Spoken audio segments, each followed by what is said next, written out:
Karibu tena mtazamaji wa The World News ili uweze kufahamu mengi yanayojiri katika ulimwengu, lakini tuelekee huko nchini Israel ambapo waziri wa mambo ya ndani wa Israel Bwana Ben Gvir anasema kwamba msimamo wa Israel unapaswa kuhakikisha jeshi linatumia nguvu kamili katika ukanda wa Gaza na kuwaondoa kabisa wapiganaji wa Hamas katika eneo hilo la ukanda wa Gaza. Waziri huyo wa mambo ya ndani wa Israel mwenye misimamo mikali Itamar Ben Gvir ametoa wito wa kutumiwa nguvu kamili huko Gaza baada madai ya uongo kwamba harakati ya mapambano ya Kiislamu ya Palestina Hamas imepinga pendekezo jipya la Marekani kuhusu usitishaji wa vita.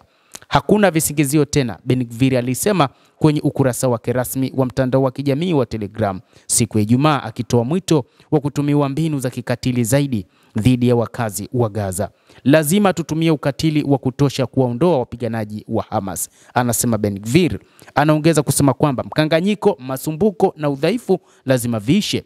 Tumepoteza fursa nyingi sana. Ni wakati wa kuingia kwa nguvu kamili bila kupepesa macho, kuharibu na kuliangamiza kabisa kundi la Hamas hadi na wanachama wao wa mwisho. Lazima wote waondoke. Hatupaswi kuacha, anasema Bwana Ben Gvir, waziri wa mambo ya ndani nchini Israel. Waziri huyo wa Israel ametoa wito huo kwa madai kwamba Hamas imepinga pendekezo la Marekani. Hii ni katika hali ambayo Hamas ilisema uongozi wa kundi hilo la wapiganaji unachunguza majibu ya pendekezo hilo kwa uwajibikaji kamili wa kitaifa.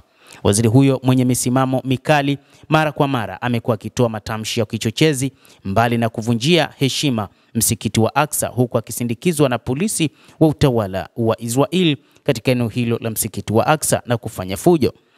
Hata hivyo, mauaji ya kimbari pamoja na vitendo vya kuvunjiwa heshima katika eneo tukufu katika msikiti huo huko Palestina vinafanyika katika hali ambayo viongozi wa nchi za Kiarabu na jamii za kimataifa wameendelea kunyamaza kimya na kutochukua hatua zozote za maana kukabiliana na vitendo hivyo vinavyokinzana na utu na ubinadamu, huku wachambuzi wa mambo katika eneo hilo la Mashariki ya Kati wakisema ni Marekani inayoipa kiburi taifa hilo la Kiyahudi kufanya lolote wanalotaka, hata wakati ambapo baadhi ya viongozi kutoka kwa mfano nchini Ufaransa, kwa mfano Emmanuel Macron, mara kadhaa wakati akizungumzia juu ya kadhia inayoendelea katika eneo hilo la ukanda wa Gaza, ni Israel ya Bwana Benjamin Netanyahu na mawaziri wake kumkejeli Bwana Macron, lakini pia kwa kejeli viongozi wengine kutoka Uingereza, Canada pamoja na Ufaransa na hata Ujerumani na Italia, lakini wamekuwa wakipata kiburi hicho kutokana na namna ambavyo Donald Trump pamoja na Marekani kwa ujumla wanavyokuwa wanashirikiana nao katika jinai hizo. Hata hivyo, uhusiano wa serikali ya Marekani pamoja na Israel ni wa muda mrefu na ni uhusiano ambao kamwe